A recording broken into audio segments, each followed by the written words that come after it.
请问美国大使，你来这里做什么？在西方发起的所谓阿拉伯之春的和平演变期间，中文互联网上的恨国党也十分活跃，甚至像模像样的约定在王府井大街聚会，共襄盛举。然而当日只有寥寥数人在现场表演了一通行为艺术，反倒是碰巧出现在现场的时任美国驻华大使洪博培被爱国群众抓了现行。面对中国民众美国是不是想看中国内乱的质问，洪博培只能敷衍着匆忙离开现场。美西方所期待看到的颜色革命没发生，反倒是让中国民众对美国再度提起了警惕。美国挑拨群众内斗这一套是由国内实践得出的丰富经验，也曾多次成功对外推广，为何到了中国却处处碰壁？美国的历史就是一个成功的逆袭爽剧。作为英国的殖民地，不甘心接受压迫，奋起反抗，成功屠掉反派恶龙，英国赢得独立之后又迅速发展，在19世纪末终成世界第一工业大国。但随着综合国力的增强，美国也由勇士变为恶龙，渴望获得殖民地。然而整个世界早就被欧洲老牌强国瓜分，自然不愿看到美国分一杯羹。但这些老牌强国之间的矛盾比他们与美国的矛盾更加激烈，并且已经走到了战争的边缘。他们都不想与强大的美国过度交恶，使美国倒向对手一边。1914年，第一次世界大战正式打响。战前各国都以为能够速战速决，但结果却是双方势均力敌。战争持续了4年多时间，欧洲各国元气大伤，而美国却在战争早期置身事外，同时与战争双方疯狂贸易，赚得盆满钵满。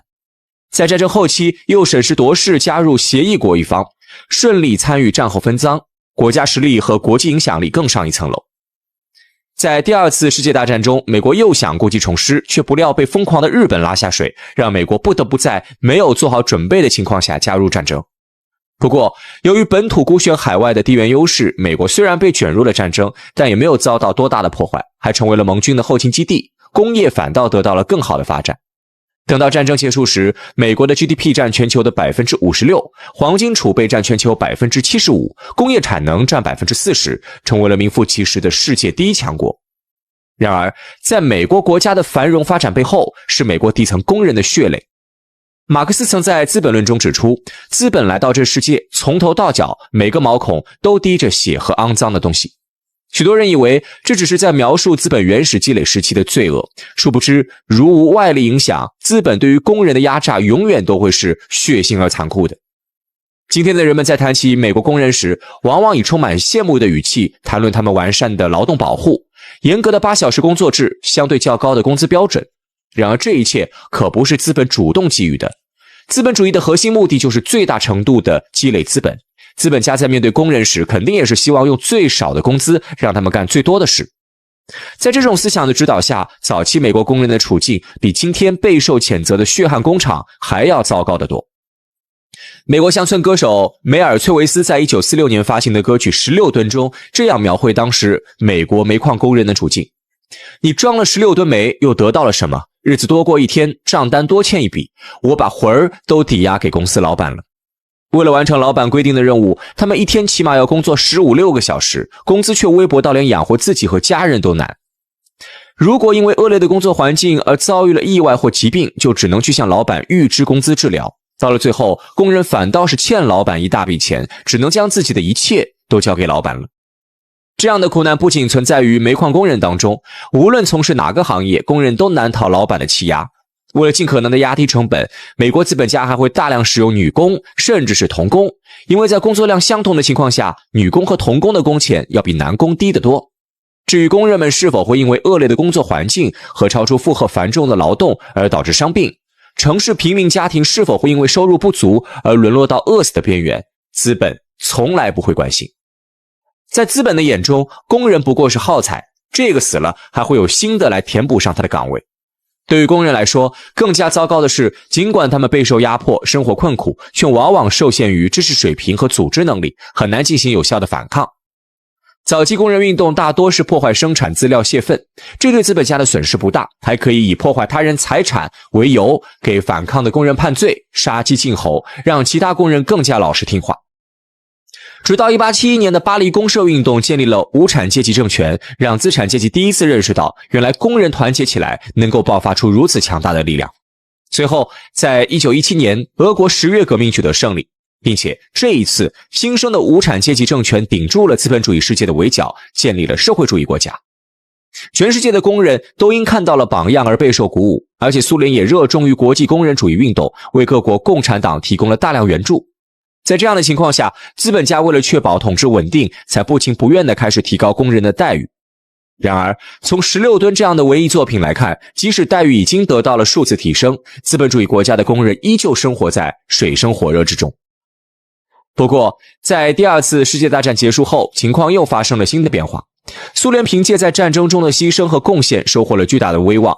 由战前被世界孤立的国家转变为对国际局势有重大影响力的国家，成为世界两极之一。这让全世界的工人更加对苏联心向往之，同时也更有动力对资产阶级发起反抗。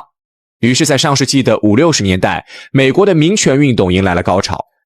而由于苏联的存在，美国政府也不敢像以前那样过分迎合资本家的愿望，而对工人的合理需求视而不见。在工人一轮又一轮的斗争当中，美国逐渐建立起了福利国家制度，算是暂时安抚住了工人的不满。但是美国政府也十分清楚，福利制度并没有解决资产阶级与工人阶级间的根本矛盾。在美国经济发展好的时候，一切好说，一旦面临经济危机，矛盾还是要爆发。而由于资本主义制度下生产社会化和生产资料资本主义私人占有的根本矛盾，周期性经济危机根本无法避免。为了确保自身的统治地位，美国资产阶级想出了一个办法，那就是通过分化群众挑拨群众内斗。于是在向民权运动让步的时候，美国政府来了一轮精妙操作，把各群体进行区分照顾，身份政治就此粉墨登场。原本这些被照顾的群体，如黑人、女性、同性恋等，都是被压迫者，团结一致的在反对压迫。但是美国政府通过贴身份标签，按身份给照顾政策的方式，破坏了他们的团结。其他群体的受压迫者此时不再是共同反抗权贵的团结目标，而成为了获取更多照顾的竞争对手。反倒是原本是斗争目标的权贵，因为他们对于社会利益的划分权，成为了各个群体想要团结的对象。如此一来，群众的精力都被消耗在了内斗上，权贵不但能够稳坐钓鱼台，甚至可以利用群众的不满为自己争取政治利益。只要为自己贴上了对应的身份标签，许诺该群体更多的利益分配，就能够得到对应群体的选票，这是多么方便的竞选办法。毕竟通过改变利益分配照顾一个或者几个特殊群体，可比给出行之有效的解决社会问题，或者能够做大蛋糕增加社会财富总量的方案容易得多。而美国的民众也在政府的身份政治操作之中迷失，逐渐忘记了反压迫的初衷，而是将斗争的目标转变为了对统治阶级而言无伤痛痒的反歧视。即使在苏联衰落后，美国政府对于国内民众用过就丢、再分配不再注意社会公平的作风，转而开始劫贫济富，减少对企业和富人的税收，削减社会福利，美国民众也没能再团结起来。因为美国政府还有特殊人群照顾政策，对于那些日子实在过不下去的人来说，直接投身 LGBT 阵营，打着弱势群体的旗号要求照顾，可比和政府作对容易和安全得多。直到2008年金融危机爆发，房地产和金融泡沫的破裂令美国民众多年积累的财富蒸发，无数人一夜返贫，无力继续偿还高额房贷，导致房产被银行没收，只能流落街头。然而美国政府却对民众的困境视而不见，反倒是因为资本家的账面财富在金融危机中受损，把有限的救市资金投向了对制造就业产品没有多少帮助的金融行业，去补偿资本家的损失。在无数底层民众因受金融危机波及而衣食无着时，美国的资本家却能够拿着纳税人的钱继续扩大财富。这种鲜明的对比引发了美国民众的愤怒，尤其是当他们发现在海的那边同样受到金融危机波及的中国，将救市资金主要用于基础设施建设项目，带动了大量就业，提高了民众福祉，还率先从危机中恢复。2010年，中国成为世界第2大经济体、第1大工业国。这一统计结果出炉之后，引发了世界的震撼，也让美国民众产生了一些思考。于是在2011年，美国爆发了占领华尔街运动。美国的社会运动首次将矛头指向了美国社会不公、贫富分化加剧的根本矛盾，并指责政府的腐败和不作为。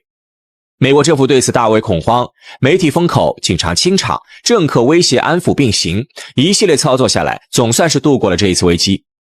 不过美国政府已经意识到，美国社会上那些沉默的大多数心中已经积累了太多的不满和愤怒，连忙提出要再工业化、重振实体经济、创造更多就业岗位、安抚民众情绪。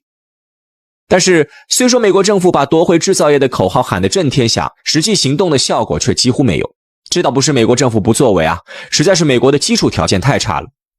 基础设施对于工业来说至关重要，但美国的基建因掌控运营权的私人资本不愿意付出任何一笔多余的投资而严重老化，根本无法满足制造业发展的需求。大量优秀的产业工人是工业发展的基础，但美国因为长期的去工业化，有经验的工人数量严重不足，就算企业愿意培训无经验者，也很难培训出合格工人。更不必说由于工资水平、公共服务成本高昂，在美国设厂的成本远远高于其他发展中国家。就算有美国政府补贴，也填不平这个成本差距。资本的本质是逐利，少赚就算赔。在美国发展工业这么亏，想让资本主导美国再工业化，显然是痴人说梦。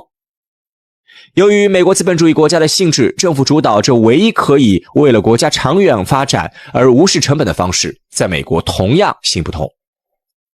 眼看再工业化成效寥寥，美国政府担忧当年被压下去的占领华尔街再度爆发，左思右想之下，又一次使用了他们分化群众的传统异能。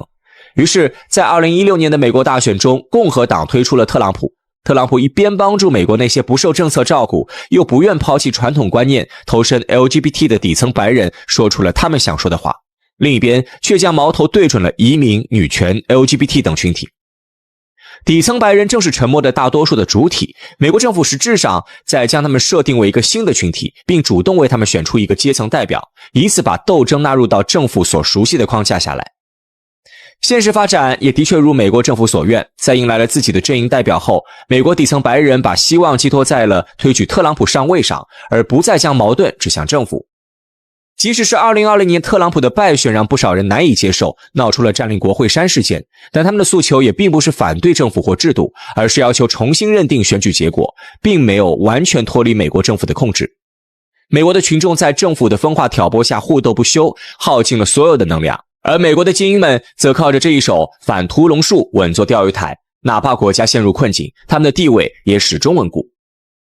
不过，挑拨群众互斗这一手虽然在巩固统治方面起到了神效，但也不是没有副作用的。在社会层面，由于社会根本矛盾没有得到解决，群众的不满事实上在不断积累。美国政府挑拨群众互斗，固然解了统治者的危机，却导致美国的社会撕裂越来越严重。在政府层面，美国政客利用身份政治获取选票的同时，自身也会被身份政治所裹挟，做出不利于美国团结的决策，从而进一步加剧美国社会的分裂危机。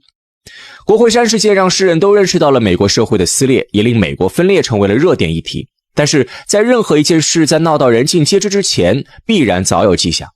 事实上，自从美国开始搞身份政治，政府提案在国会的通过率就不断下降。显然两党之间的分歧正在迅速加深，以至于难以达成共识。美国政府精英当然意识到了其中的问题，但是无论是为了阶级利益还是为了自身选票，他们都不可能放弃身份政治。在这样的情况下，美国政府只能一面通过福利政策安抚民众情绪，一面塑造敌对国家邪恶形象，对外转移矛盾，以凝聚社会共识。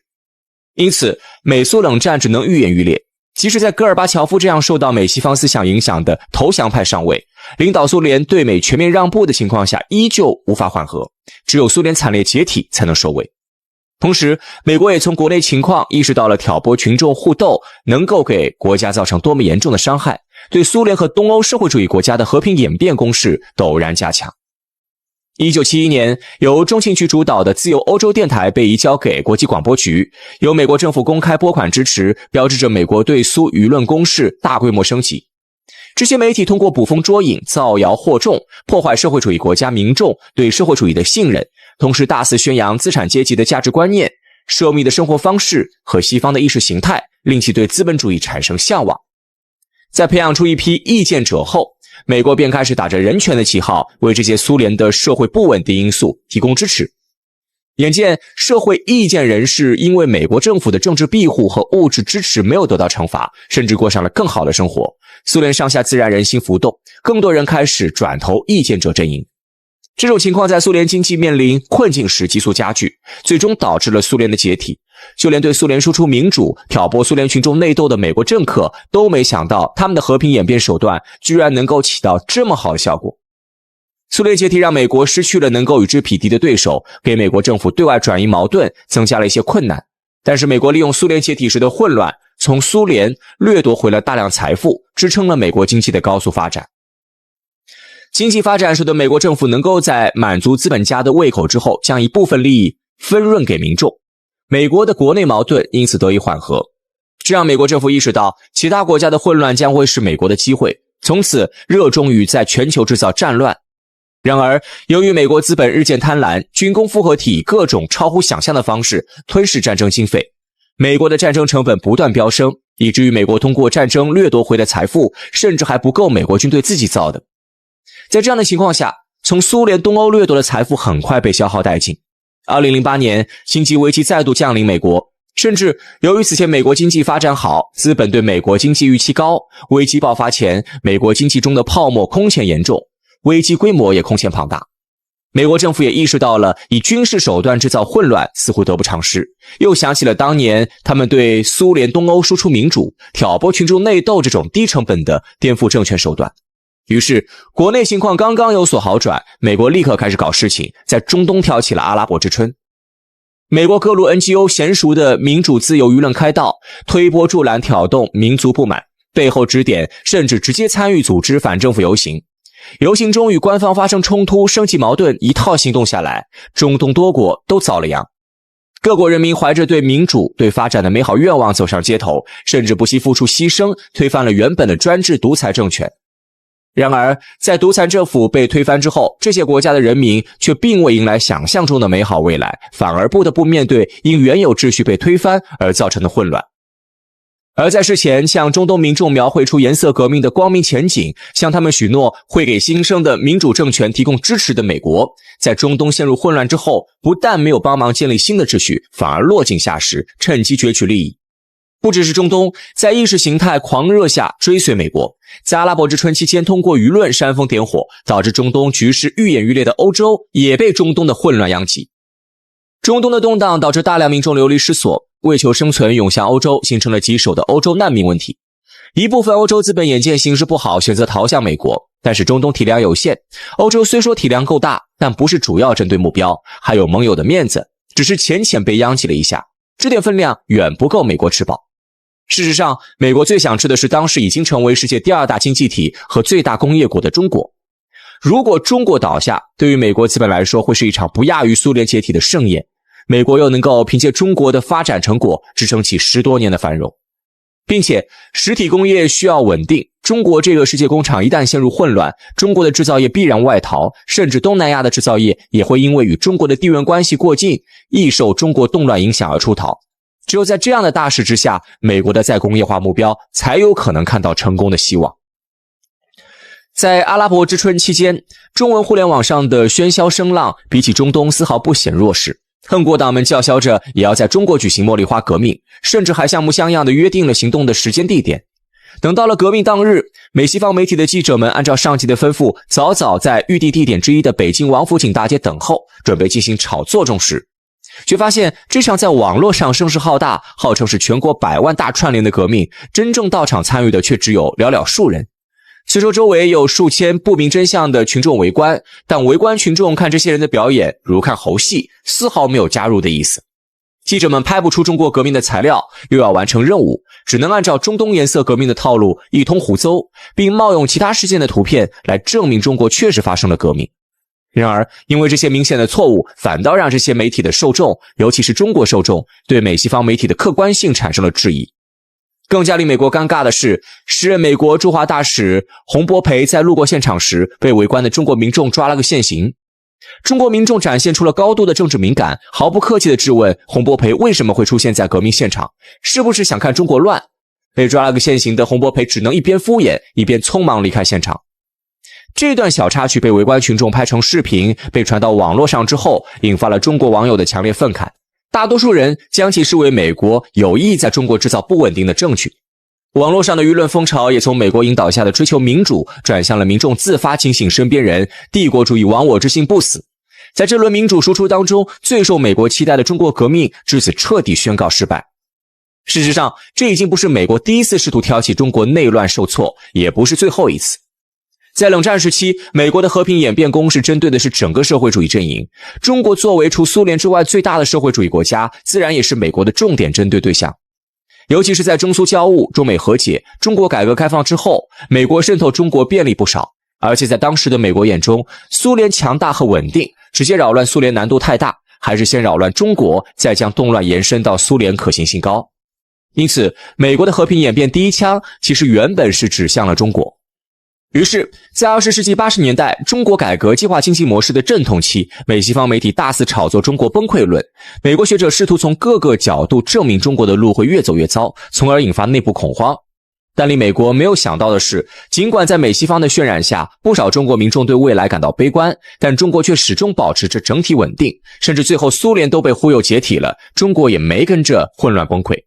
美国对此十分不解，但对美国威胁最大的苏联已经解体了，美国忙于消化苏联的财富，又认为中国国力完全没法与自身抗衡，懒得继续针对中国，这股歪风暂时退潮。但等到1998年，中国成为亚洲金融危机当中唯一一个让美国资本吃了亏的国家，这让美国又想起了之前没能搞崩中国这件事。于是，在21世纪初，美西方媒体又一次开始鼓吹中国崩溃论，试图以此为先导，让中国民众对国家丧失信心，方便美国在中国策划颜色革命。然而，因为在亚洲金融危机中的胜利，中国民众正对国家的未来充满信心，美国带起的舆论风潮虽然在国际上颇有市场，但在中国的影响甚至远不如上一轮。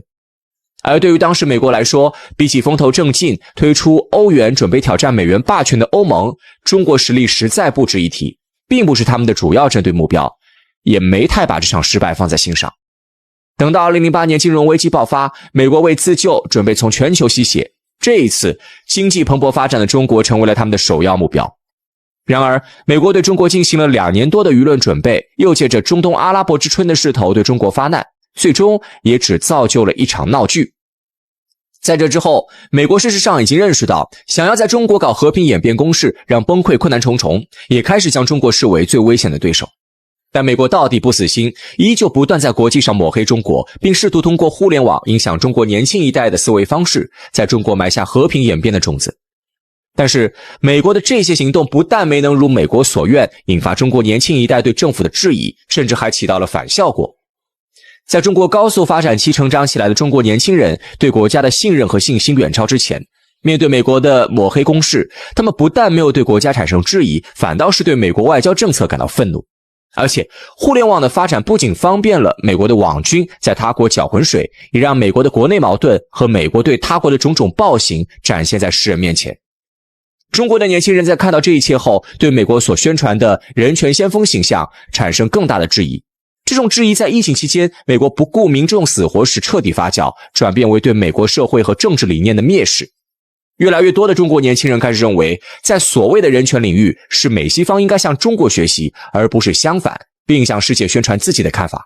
反倒是美国的民众听到了中国的声音，再看看自己生活的现状，觉得中国年轻人的说法很有道理，开始羡慕中国民众的生活，甚至要求美国政府向中国学习。美国政府怎么也想不明白，他们挑拨群众斗群众的手段由美国国内实践发展起来，也有多次对外推广经验，技术水平堪称炉火纯青，为何到了中国却屡屡受挫，甚至于引火烧身？但是这背后的道理其实并不难理解。美国政府挑拨群众斗群众的手段看似高明，究其根本不过是在利用舆论引导民众误解当前困境产生的原因。想要实现其目标，挑起民众互斗，需要满足2个条件：一是大量民众对生活现状不满，寻求变革；二是民众愿意相信美国政府的言论。美国自身作为资本主义国家，阶级矛盾十分严重，社会贫富差距巨大，在上层生活极尽奢侈享受的同时，底层还有人在受饥饿的困扰，民众对现状的不满本就拉满。而美国名义上是言论自由，实则发声的渠道都在资本的掌控之下，美国民众能够听到的都是资本想让他们听到的声音，自然也只能相信这些话。因此，美国政府通过社会数次挑起群众内斗的过程十分顺利。在对东欧、苏联搞和平演变的时候，这些国家正因为斯大林模式的僵化经济发展停滞，又因为军备竞赛消耗了过多的资源，陷入经济困境，民众同样对生活不满，改革呼声响彻全国。此时美国以世界第一大经济体的身份，向东欧和苏联的民众宣扬资本主义的优越性，也能够博得他们的信任。中东的阿拉伯之春是中东国家政权普遍专制独裁，民众本就对政府就不满。何况当时正值中东被经济危机波及，生活状况更加艰难。此时美国振臂一呼，支持中东民众打倒专制独裁，正是替中东民众说出了心里话。然而当美国对中国发动民主攻势时，中国虽然存在一些问题，但我们正在想办法改善和解决问题，并且起到了一定的效果，人民生活幸福感较强。所以比起美国虚无缥缈的许诺，中国民众更愿意抓住眼前能看到的发展，故而始终坚定拥护党的领导，让美国的阴谋难以得逞。尤其是在看到那些民主改革的国家改革后的惨状之后，中国民众更是早已认清了美式民主的虚伪，不再相信美国的谎言。美国挑拨群众互斗的两个条件在中国都得不到满足，挑起颜色革命的阴谋自然无法得逞。至于美国遭遇反噬，原因就更简单了。说到底，美国挑拨群众斗群众依靠的是谎言，而谎言不可能永远遮蔽真相。中国年轻人为美国针对中国感到愤怒，向世界揭开了美国的谎言。美国建立在谎言体系下的群众互斗保权贵安宁的稳定，自然会土崩瓦解。美国能够像熬死苏联那样打败中国吗？上个世纪的冷战以美国的最终胜利而告终，不少人因此认为美国同样能以相似的方式击败中国。然而这一观点是否站得住脚？2021年1月29号，新加坡总理李显龙在达沃斯经济论坛上做出精辟的点评，中国不会像苏联那样崩溃。在20世纪后半叶，冷战成为全球地缘政治格局的主线，美苏两大超级大国在意识形态、经济和军事上展开了长达数十年的对抗。这场没有硝烟的战争遍布世界各个角落，极大地影响了全球的政治和经济进程。虽然冷战未曾真正爆发为全面战争，但双方的较量从未停止。最终，苏联在这一场持久的竞赛中被拖垮，而美国则成为了赢家。有人说，美国的胜利是因为他熬死了苏联。冷战的初期，美苏双方通过对全球的分割与影响力争夺，形成了一个两极化的世界。双方在欧洲、亚洲和拉丁美洲的战场上表现得尤为激烈。这些冲突不仅涉及意识形态的对抗，还影响着全球秩序和战略资源的分布。然而，苏联的崩溃并不是因为一次决定性的军事失败，而是长时间的经济和政治问题导致。冷战中期，美国借助强大的经济基础和科技创新，逐渐在军备竞赛中占据上风。20世纪70年代，苏联试图通过增强军事实力来与美国抗衡，而这些努力反而成为其经济崩溃的导火索。为了维持与美国相抗衡的庞大军费开支，苏联被迫投入大量资源，导致国内经济发展严重受阻，人民生活水平下降，社会矛盾日益加剧。与此同时，美国利用其在经济和科技上的优势，不断加强国防力量，特别是在核武器和太空领域的竞争中，美国一直在与苏联展开竞赛。1980年代，时任美国总统的里根提出星球大战计划，即所谓的战略防御倡议，旨在通过建立太空中的反导防御系统，进一步加剧苏联的军备压力。虽然这一计划最终未能完全实现，但它对苏联的心理和经济造成了巨大的打击。苏联领导人不得不面对这样一个现实，为了与美国竞赛，苏联投入了太多的精力，而国民经济却日趋下滑。除了军备竞赛外，苏联内部的经济疲软也是其崩溃的关键因素。在整个冷战期间，美国不断通过经济制裁、金融封锁等手段削弱苏联的经济活力。到了1980年代末期，苏联的经济体系已显得极为笨重，无法适应全球化的经济环境。内部改革的失败与东欧国家关系的恶化等问题都加剧了苏联的经济困境，最终导致了苏联的分崩离析。苏联解体以后，美国成为了这个世界上唯一的霸主。但是进入新世纪以来，美国却发现自己的绝对霸主地位正在逐渐衰落，而在美国人眼中，造成这一切的最大因素就是中国，因此美国也开始了对中国的针对。在过去的几十年里，中国凭借庞大的制造业基础、不断扩展的科技创新，以及在国际事务中的积极参与，迅速成长为世界第二大经济体。这种崛起不仅打破了全球经济格局的传统模式，也使得美国在其全球霸权地位上感受到前所未有的压力。为了维持自身的优势地位，美国采取了一系列措施，试图遏制中国的进一步发展。中美之间的紧张关系并非一夕之间形成。在中国加入世贸组织之后，美国一度希望中国的经济融入全球市场体系，期待中国会逐渐接受西方的政治和经济模式。然而，中国并未按照美国的预期行事，而是依靠独特的体制优势，成功推动了经济的高速增长，特别是在基础设施建设、制造业升级和科技创新方面表现出强劲的竞争力。与此同时，中国友好和平的外交策略也得到了越来越多的认可，尤其是一带一路倡议的推出，让中国在国际社会中有了越来越多的朋友，但这一切无疑引发了美国的战略担忧。为了遏制中国，美国在多个领域展开了系统性的对抗。经济领域的摩擦尤为明显。自2018年以来，中美贸易战成为全球焦点，美国通过对中国商品加征高额关税，试图打击中国出口导向型经济的增长动力。这场贸易战不仅导致两国之间的贸易额下降，还进一步加剧了全球供应链的紧张。与此同时，美国还在科技领域对中国展开了全方位的遏制，华为事件就是其中的典型例子。作为全球领先的电信设备供应商，华为的快速崛起引发了美国的极大警惕。美国不仅通过法律手段限制华为在美国市场的业务，还说服多个盟友禁止使用华为的 5G 技术，声称华为设备存在安全隐患。然而，这背后更多的是美国对中国在高科技领域迅速追赶甚至超越的担忧。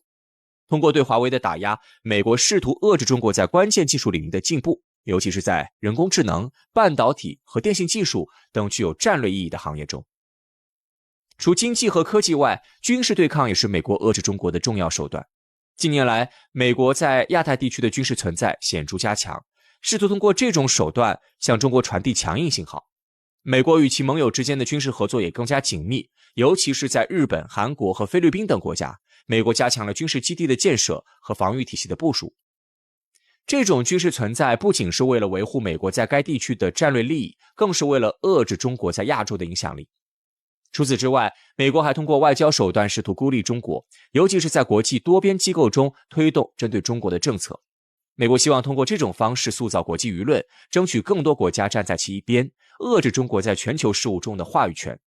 可以说，在过去的这些年里，美国通过经济、军事和外交等手段对中国进行了全面的遏制。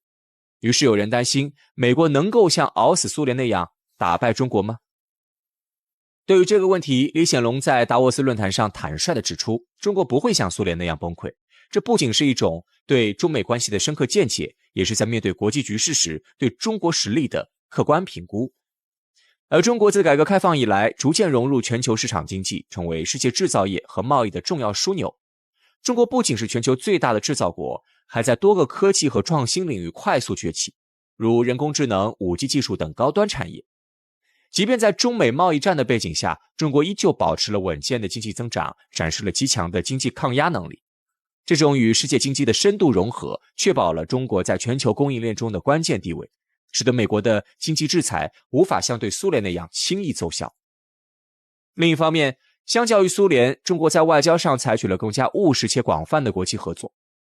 中国通过一带一路倡议，深化了与亚洲、非洲和拉丁美洲等国家的合作，特别是在基础设施、能源和金融领域的合作，使得中国在全球事务中拥有了更多的同行者和伙伴。即便美国试图通过联盟体系孤立中国，但中国与世界各国的经济联系和外交互动也为我们提供了强大的后盾。李显龙的观点中还提到，中美两国尽管在很多领域存在竞争，但彼此之间仍然需要合作。这个观点深刻揭示了中美关系的复杂性。中国和美国作为世界上最大的两个经济体，彼此间的经济联系无法轻易切断。美国的跨国公司在中国市场拥有巨大的利益，而中国也依然需要并不主动排斥与美国的合作。即使在贸易战的背景下，双方的经济依存关系依然无法忽视。全球供应链的复杂性意味着中美之间的脱钩并不现实，双方在贸易、科技、气候变化等领域的合作依然至关重要。除了经济合作，李显龙的观点还强调了中美在全球治理上的共同利益。在应对全球性挑战时，无论是气候变化、公共卫生危机还是地区安全问题，中美两国的合作都是不可或缺的。中国在近年来积极参与国际事务，例如推动巴黎气候协定，在全球减排和绿色能源发展上发挥了重要作用。而美国在这些领域中的参与同样重要。事实上，中国始终坚持开放与合作的态度，并未主动排斥与美国的合作。在全球化深入发展的今天，中美两国的利益早已密不可分。中国希望通过对话与合作，共同解决双方分歧，共同探讨全球性问题，推动世界的和平与发展。然而，令人遗憾的是，美国在面对中国崛起时，依然难以摆脱霸权主义的思维，试图通过遏制和对抗来维护其全球主导地位。只有当美国摒弃冷战思维，正视中国的崛起，与中国和平平等的对话，双方才能找到新的合作框架，推动全球的稳定与繁荣。